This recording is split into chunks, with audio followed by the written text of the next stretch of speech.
All right, folks. What a Saturday of football that was. As I sit here before Sunday afternoon, early slate of football games starts, I was kind of thinking about some of the worst traits of the quarterbacks that I was seeing yesterday. And, a lot of these quarterbacks get maybe a little more praise than they deserve. So I wanted to kind of mash up together a quarterback using other quarterbacks that would just basically be fired and benched right away. So I would have Josh Allen's brain, Tua's mid to deep range passing game, Matt Ryan's clutchness, and for a little sprinkle on top, Zach Wilson's press conferences. Now that is a terrible quarterback. Ladies and gentlemen, this is the World According to Kyle podcast. How's it going, everybody? I am doing just fine. As always, please feel free to find me on all your wonderful social media platforms. Find me on YouTube, TWA2K, Twitter, Kyleverse, TikTok, Kyleverse, Instagram, KyleMax86, Reddit, TWA2K, and in case there's anything that happens with Twitter in the near future, we can pivot over to Mastodon. My name on Mastodon is Kyle Driver, with the last E being a 3. If you have questions for the show or topics you would like to see me cover, you can slide into one of my DMs and ask me. Right now, you can find me on YouTube. You can find me on iHeartRadio and my private RSS feed. That's it for the housekeeping. So here we are, Sunday afternoon. NFL football is just about to start. We got a lot to go over. So let's start with a little football. We had the miraculous comeback by the Minnesota Vikings, despite getting screwed over by two separate ref calls, a little bit of ref ball. They still managed to come back from a 33-point deficit at halftime to win the game, giving Matt Ryan two of the most noteworthy choke jobs as a quarterback of the team that got beat in NFL history. The 33-point deficit being the largest comeback, the largest deficit come back from in NFL history. Crazy, even to think to top that. But then the Bills in Miami game was incredible also.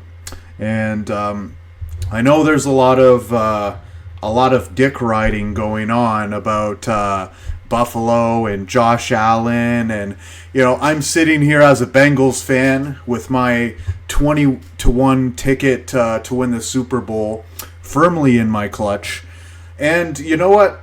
I'm not feeling all that bad about it. I'm not feeling too terrible about it.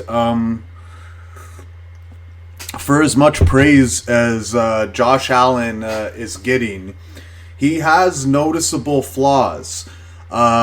He's not too bright. Let's face it. He would rather try and run through a wall than to go around it. There are multiple instances of this lack of intelligence last night. Mostly the one that really that a lot of people gave him praise for, but it will not, but I think coaches would not like, and coaches will be pissed at him for, was before the second half ended, the Buffalo Bills had the ball in the red zone, and it was at about the 3-yard line. There was 8 seconds left, and Josh Allen, he's trying to get the touchdown, but you don't want to let the clock drain and miss an opportunity to put points on the board. So he's running around in the pocket. He's buying time. He's trying to maneuver in the pocket and buy time to get his receivers time to get open. And none of his receivers got open. And so the clock hit 0 when he went to throw it. So he goes to throw it when the clock's at 0, and the defender was plastered all over a guy, and somehow he caught it for a touchdown. Now, he should have got that ball off before, in enough time to allow his kicker to get a field goal.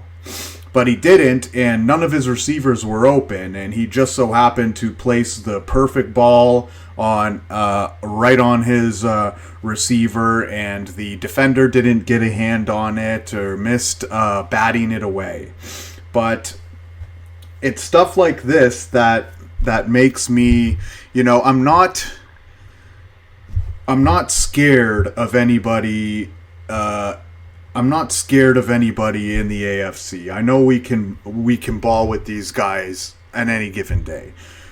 Needless to say, and that includes KC, that includes Miami, that includes though Miami might not even make the playoffs at this rate.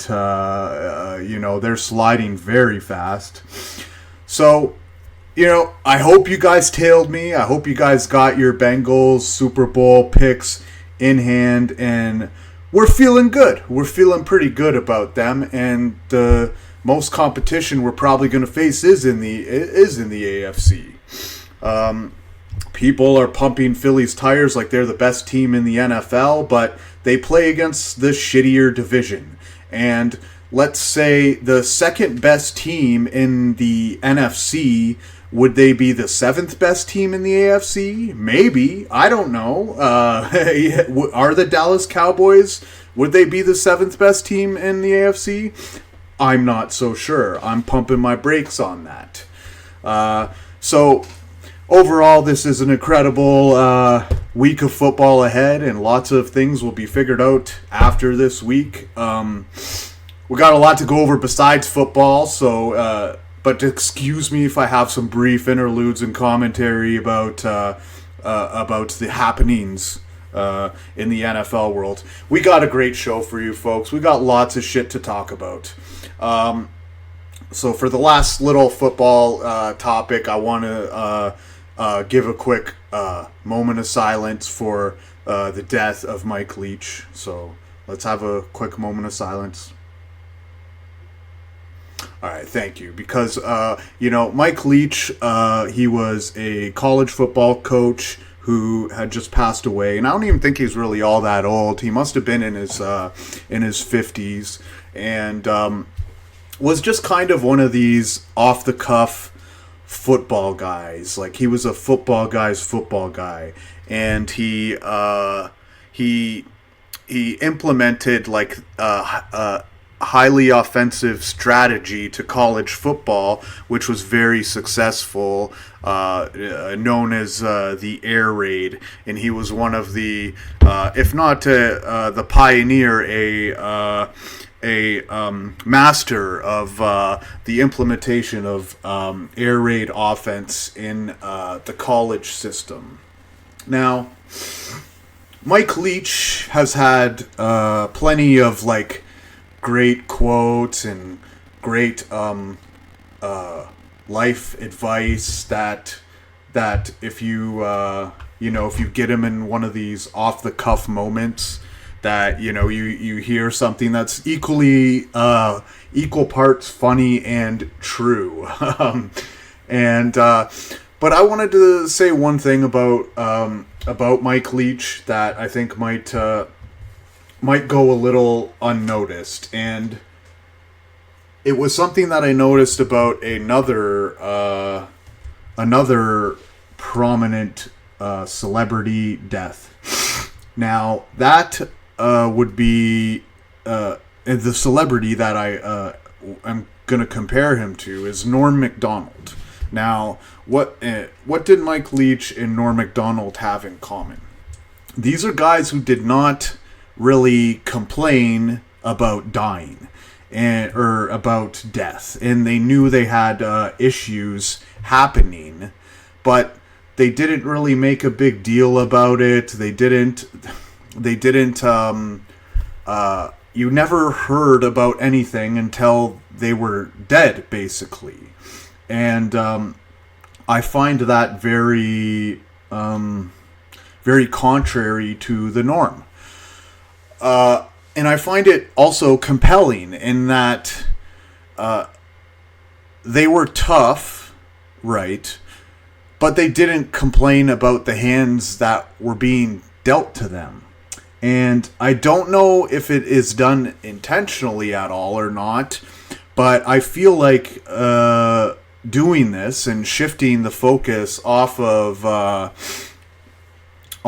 hand you've been dealt, it really, and I know not all people would ever be able to do that, and there's a bunch of different circumstances which would make you unable to do that, but I find that advertently or inadvertently, that in not complaining about your death or that you got health issues that are going to make you die, like, all I remember now about them is the good. Like, you can't really think of something. You remember the most possible good about them because they're very secretive about the fact that they had they had health issues and they might or may have been dying, which is it takes an incredible amount of toughness, and B, it inadvertently had the effect where you remember the most possible good about them. So, quick R.I.P. to Mike Leach, a football pioneer and a great football mind that we are definitely less as a football community with his absence. Now, one other quick football thing that I wanted to point out is and I know technology is good and all that, but I think that they're just way too quick to show the transfer of downs, like on the display when you're watching it on TV. Like, a play will, like, the guy will literally just be getting up from getting tackled, and the display will have already moved it to, it was second down. They'll have it as third down even before the guy gets up. As a, little nitpick, just wait a little bit. I don't watch these things I don't watch these things with sound on. I really am annoyed by commentary a lot of the time.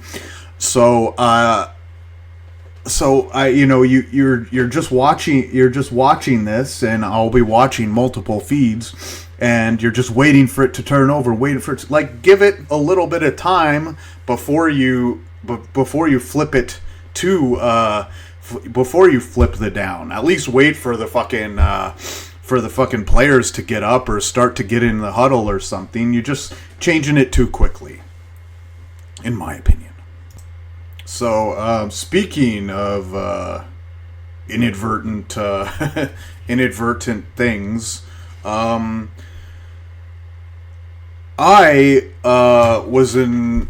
initially wanted to make some commentary on the the extreme violence and brutality of modern horror movies and the kind of torture porn genre that has permeated the kind of modern cinema. And so, based on what I've heard, there's one particular movie that really kind of just goes all out on the brutality and is just like, a gore fest. So, and that movie, of course, if you're familiar, is the Terrifier series. Now, I watched plenty of list shows that gave me a heads up on which scenes were the worst. So I was gonna go in and watch it and be like, oh, this is awful. This is why things are so bad and stuff. But it had an inadvertent effect on me where I actually kind of liked it. I was I thought I was just gonna be disgusted and repulsed, and yeah, there definitely is that sort of repulsion about it, but it really did a good job building suspense and was really good at building tension and the characters weren't all that bad. Well, I seen the Terrifier 2 at first, which I watched the other one, and the other one, the first one had just awful acting and was not that good, and was more of just a pure just gore show. But it did have the tension and the build up and the suspense and all that.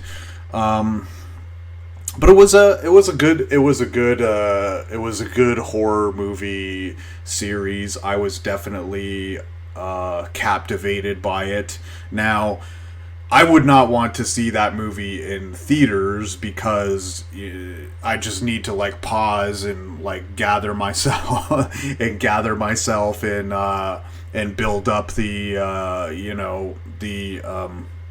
gag reflex to be able to stomach watching some of it. But all that being said, I was surprised that I liked it as much as I did. Now, the timeline is really fucking confusing. They should really have put a little title showing when they're gonna flash back from a year ago to now times, because it is a little bit confusing. The first one and the second one are related movies, but I would recommend watching the second one. The second one has, I don't know, there's two brutal death scenes, one in each one, that you could argue as which one is the worst. And overall, I do not like this stuff, this just sheer gore and this finding hilarity in mutilating people and stuff like that.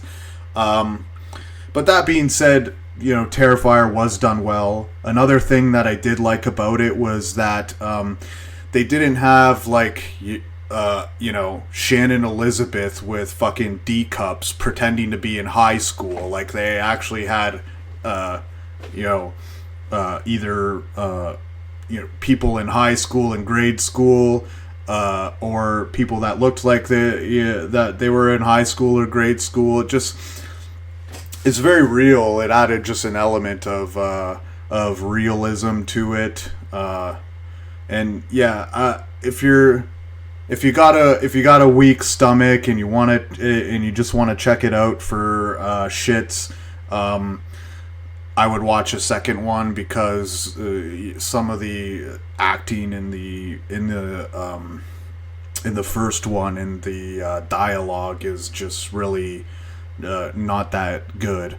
But it's got great practical effects, and you can't really dodge that, regardless of what you think about the movie and the overall meta implications of a desensitization to that sort of violence. I did also watch the All Hallows Eve anthology series, and that was fucking creepy too. Super suspenseful. And they do have an element of supernatural horror to it, where the guy's kind of like a interdimensional entity who can like come back from the dead and stuff like that. So it allows them to be able to do a lot more with the movie, and I definitely liked it a lot better than some of the other just like hostile torture porn type of things. It's really tremendously well acted by the guy who plays the villain, Art the Clown in the movie. He really does a captivating job, and it's despite the fact that they do have brutal death scenes. I did like a lot of things about it, and maybe I'll have to wait for a different movie to be able to make some greater meta commentary on our desensitization to gore and our attraction to the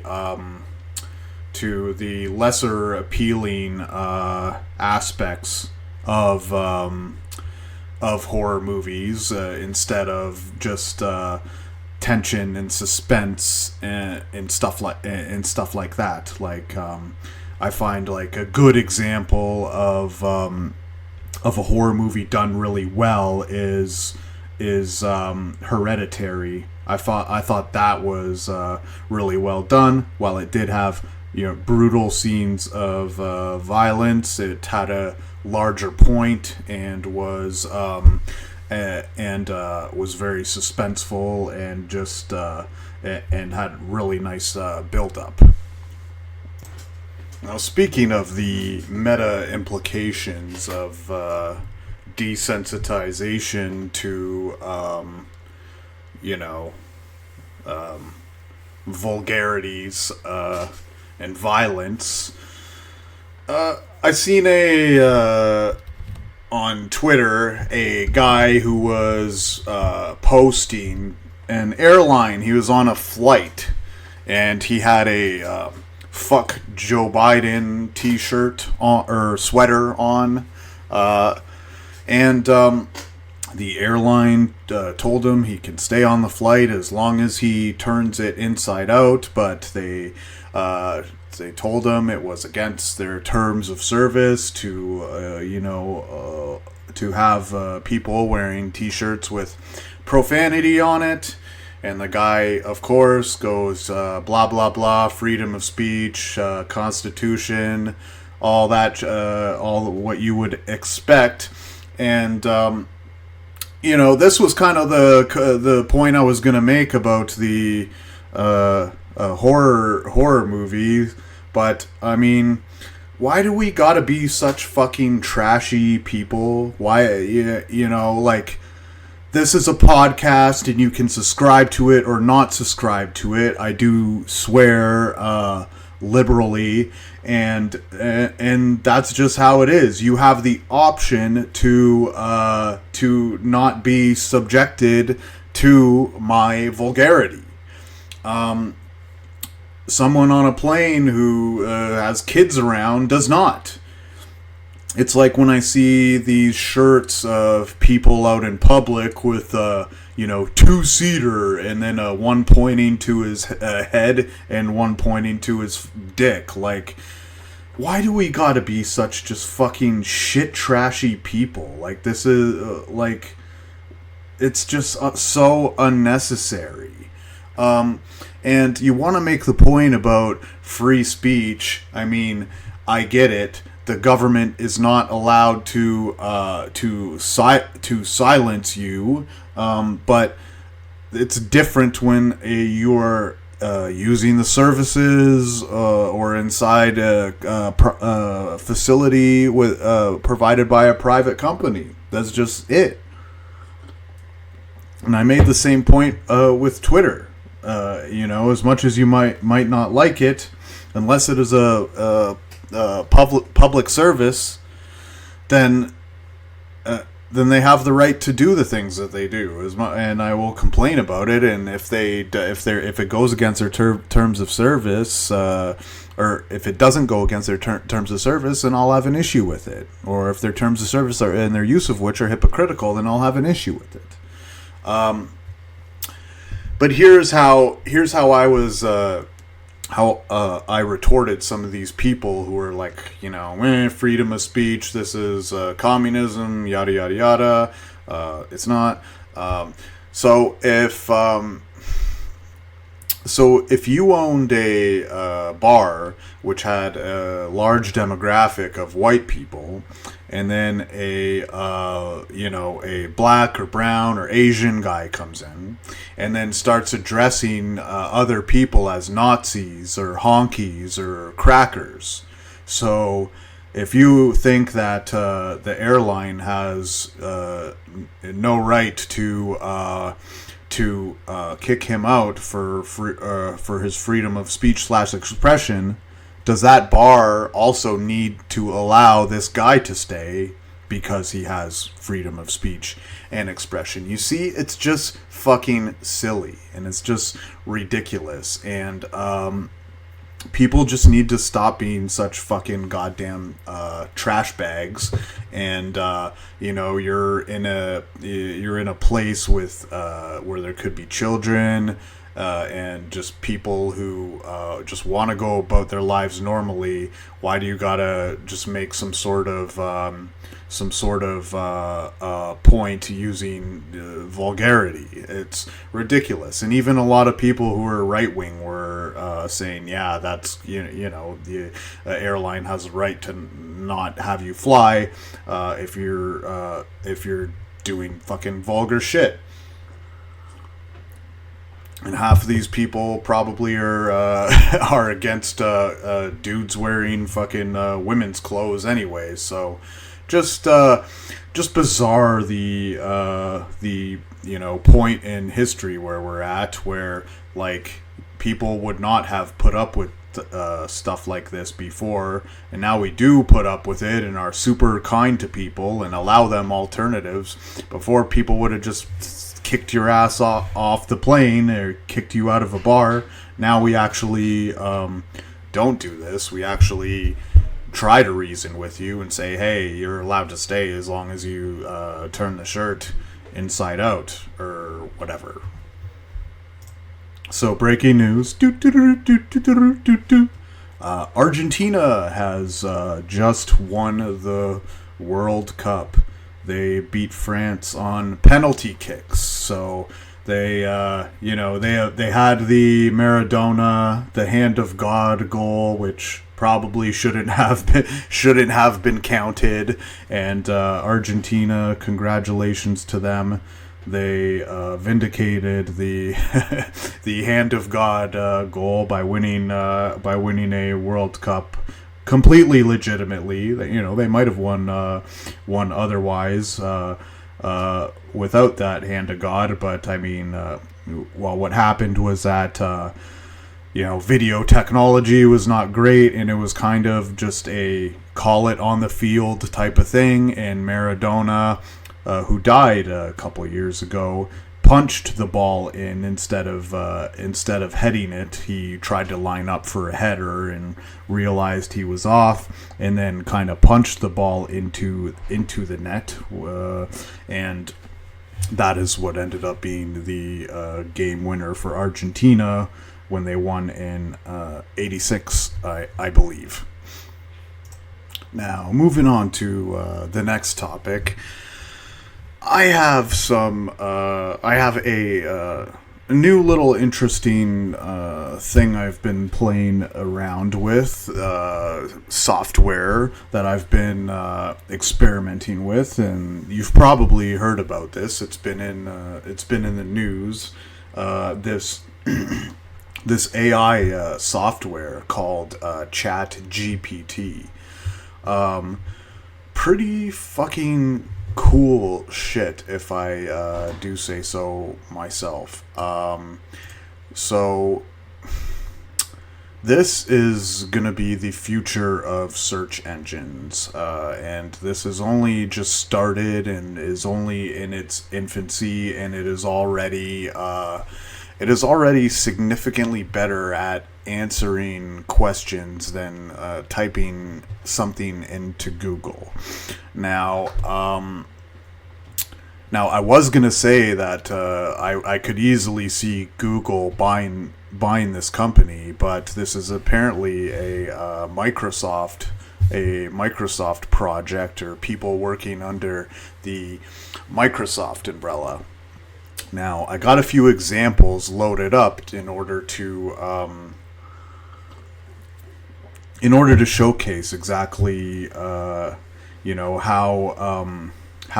good this program is. So it's called ChatGPT. So I asked it three different things that I feel are decent to kind of get a grasp on how this artificial intelligence answers questions. Now, I really wish I had this around in high school. It would have made writing essays a whole lot easier. Not that Wikipedia was bad or anything, or not that I even used Wikipedia back in the day, but or had the computer accessibility to do it. But you know what I'm saying. It can. I mean, people can really kind of do some corner cutting on homework with this thing. That's for sure. So the first question I asked it was another prominent news topic that has been going around lately.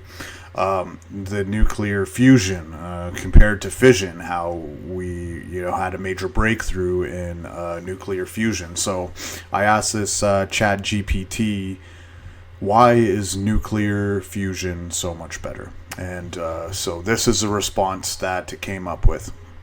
Nuclear fusion, the process of combining two lighter atomic nuclei to form a heavier nucleus, has the potential to be virtually limitless and a clean source of energy.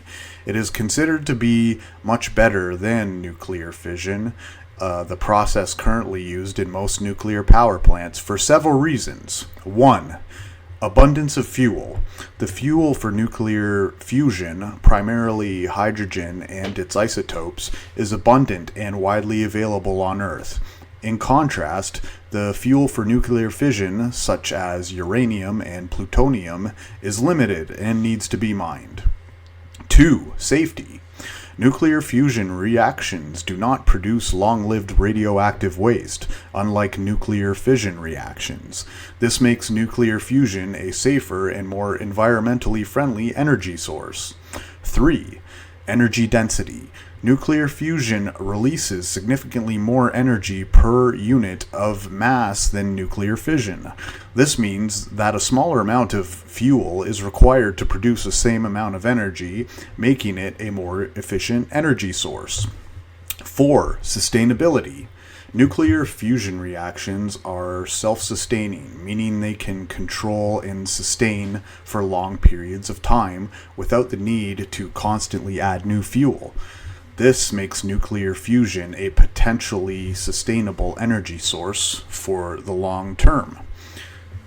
And then it ends with, despite these advantages, nuclear fusion is still a developing technology and is not ready for widespread use as an energy source. Scientists and engineers are working to overcome the technical challenges involved in harnessing nuclear fusion, and it is expected that fusion will play a significant role in the global energy mix in the future. So that was the end of the response that it gave for why, quote, why is nuclear fusion so much better, end quote. Just a really nice condensed paragraph of kind of generally what you're looking at, and you can get really specific, ask really specific questions. Also, this is incredible to learn. To learn in like a very condensed paragraph or a few paragraphs about anything that you want to learn about. Really, really incredible. So here's a couple other examples. Here's one that I asked it about football. I asked it, what is an example of an optimal play call versus a Tampa 2 defense in the NFL? And this is the response it generated. In American football, the Tampa 2 defense is a defensive scheme that is a variant of the cover 2 defense. It is characterized by the use of 2 deep safeties, who are responsible for covering the deep part of the field, the, quote, 2 in cover 2, and by the presence of a middle linebacker who drops back into a deep coverage role, the, quote, Tampa in Tampa 2. An example of an optimal play call against a Tampa 2 defense would depend on the specific situation and personnel on the field. Here are a few strategies that might be effective. 1. Attack the middle of the field. Since a middle linebacker in a Tampa 2 defense is dropping into coverage, there may be opportunities to attack the middle of the field with intermediate routes or even deep passing routes. 2. Use play action. If the offense can establish a strong running game, play action passes can be effective against a Tampa 2 defense. The safeties may be drawn down towards a line of scrimmage, creating openings in the deep part of the field. 3. Spread the field. Using multiple receivers and no-huddle offense can help spread out the defense and create mismatches or openings to receivers to exploit. 4. Run outside. If the defense is playing a single high safety, running the ball outside may be an effective strategy. The offense can use misdirection or zone blocking to create space for the running back. Ultimately, the key to success against any defense is to have a balanced attack and to be able to adjust to what the defense is giving you. It may take some trial and error to find the right play or combination of plays to work best against a particular defense. And that was the end of the answer that it gave. So just a really potent but condensed answer to as direct of an answer as you can give, considering the question that you're asking it. Now, it doesn't really do so well with questions of subjectivity and stuff. Like I asked it, why does modern music suck so much? And it spit out the type of response that you would expect. Well, sucking is a subjective distinction, and is based on different styles and cultures and likes and dislikes, etc. But I could really see this as being implemented and being like the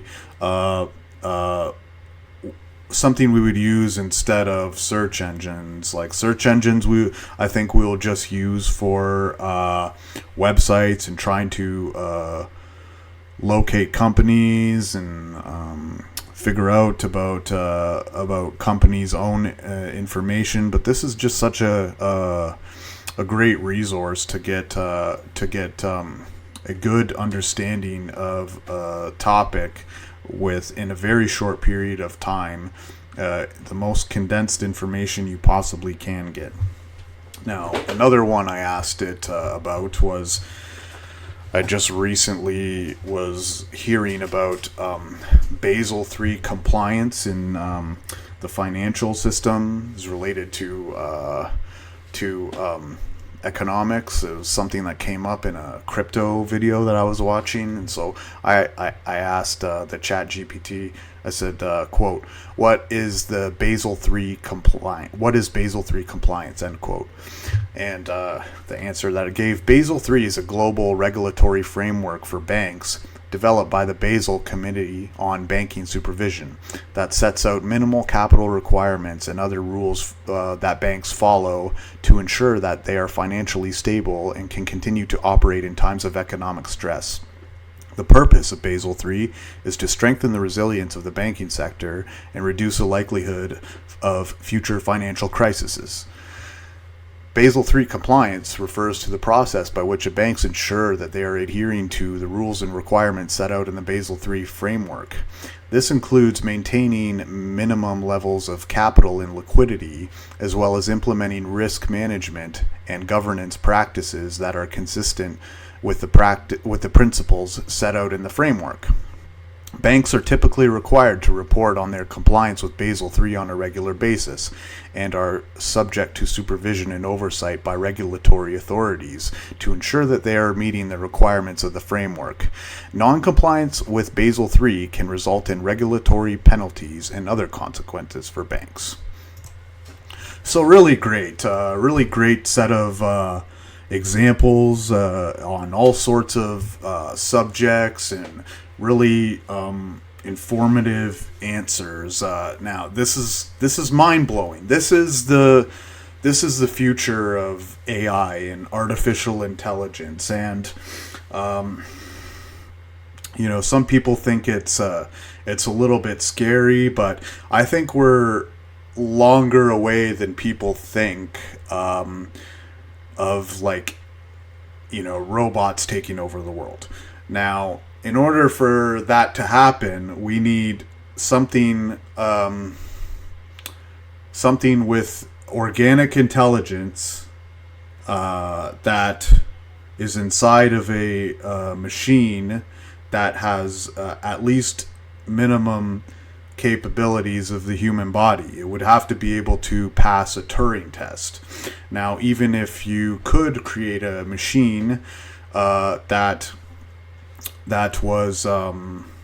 had all the capabilities of humans and was able to look the way humans looked, it would still talk like a robot. It would still think like a robot, and you still understand the types of you still understand that it's a different type of information processing, a type of system of information processing. It's not reaching from humans don't reach from database of infinite sources of knowledge, and an AI intelligence would speak a lot less organically, and I think we're still, for all the people people that worry about this. We're still a long way away from this happening. Now, do we need to really fucking sort our shit out before this takes off? Yeah, we have a long way to go. But to be quite honest with you, I'm more worried about a nuclear bomb than I am about robots taking over, at least, until the next century, basically. Oh my God, Justin Fields just had one of the most incredible touchdown runs I've ever seen in my life. Holy shit. It was like 2nd and 27, and he was just slippery like butter, just going through, like he was at like the 50-yard line. That was just incredible. Incredible and Houston just scored. Holy shit. Houston is up on Kansas City by a touchdown, and Chicago is up on Philly. Holy shit. What a fucking run that was. Wow.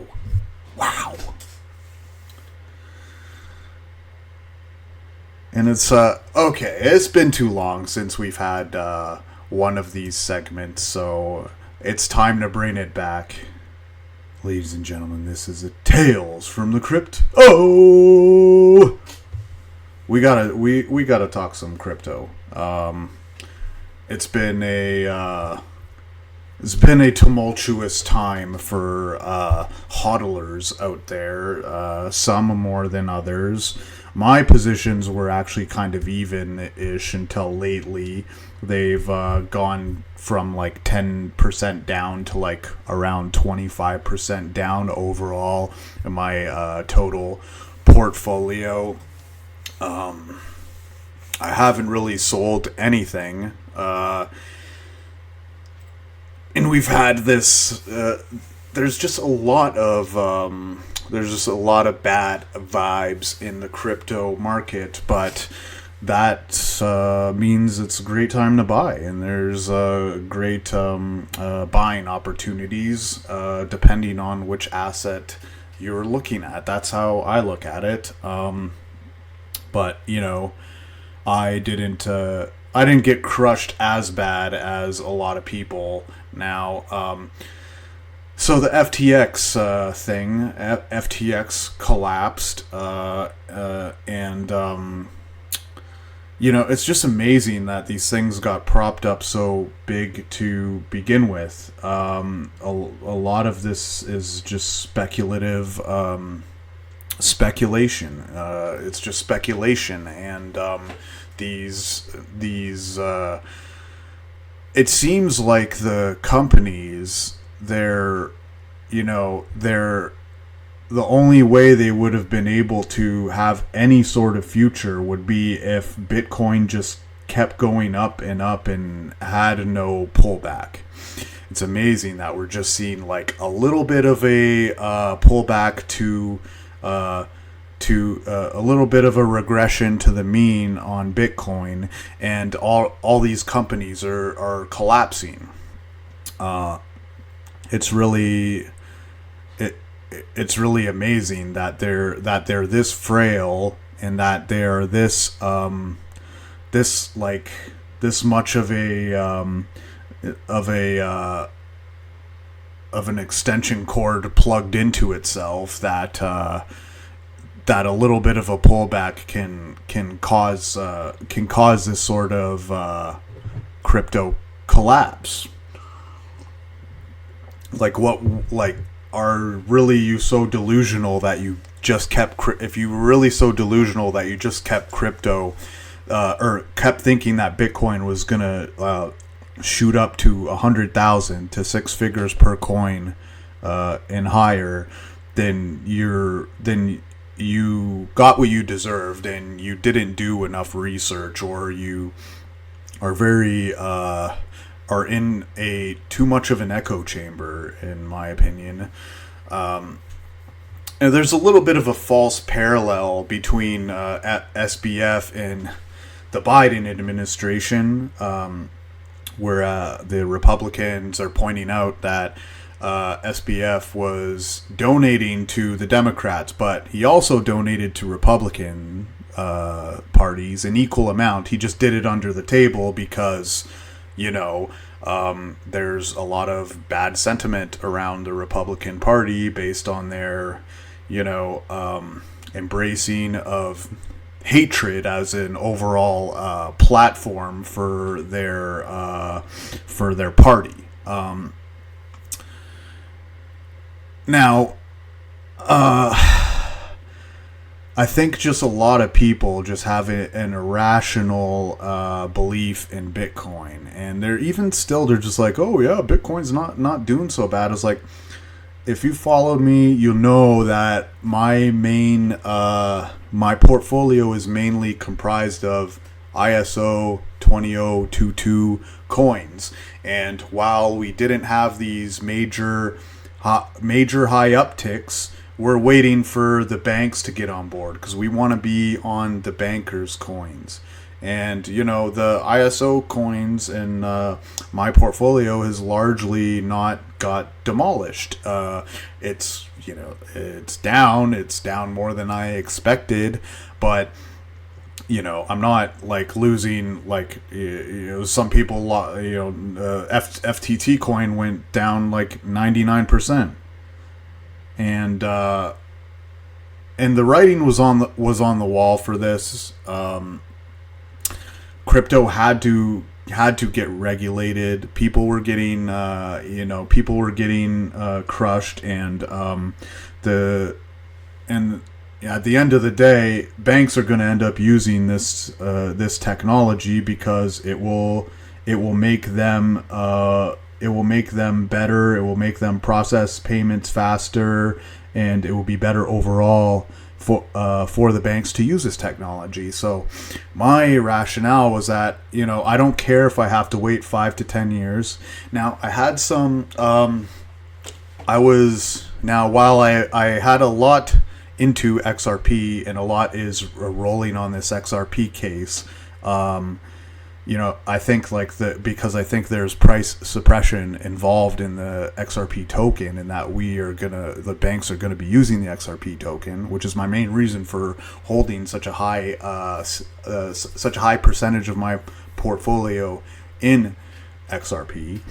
I also had some other coins that I wasn't completely leveraged into just ISO coins. I also had a little bit leverage in Bitcoin succeeding and BNB succeeding and ETH succeeding. Like, I had coins that were loose, that were related, or that would have benefited off of the success of Bitcoin, BNB, and ETH. While they weren't those coins specifically, they were other coins that help facilitate business of those coins.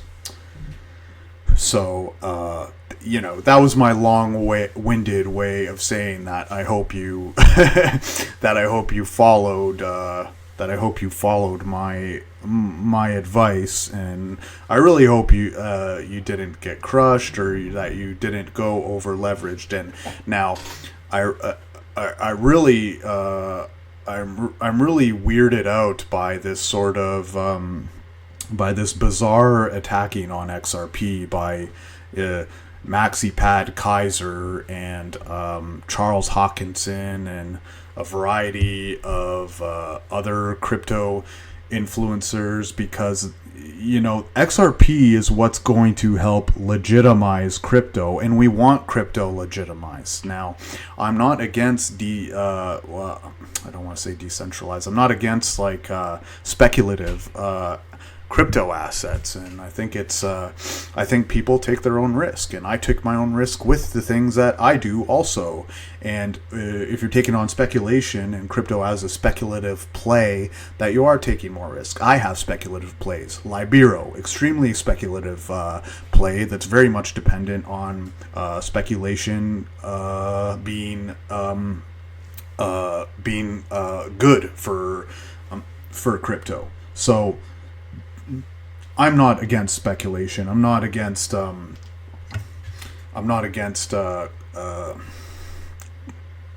complete decentralization, or I'm not against people losing their money, but what's going to help bring institutional money into crypto, what's going to help bring institutions into crypto is having assets that are regulated, that adhere to certain codes and protocols, so that because these guys need to make sure that they don't lose their company because they bet on some idiot who is stashing money in the Cayman Islands. Like I think BitBoy ended up going to the place where FTX's or where Tether's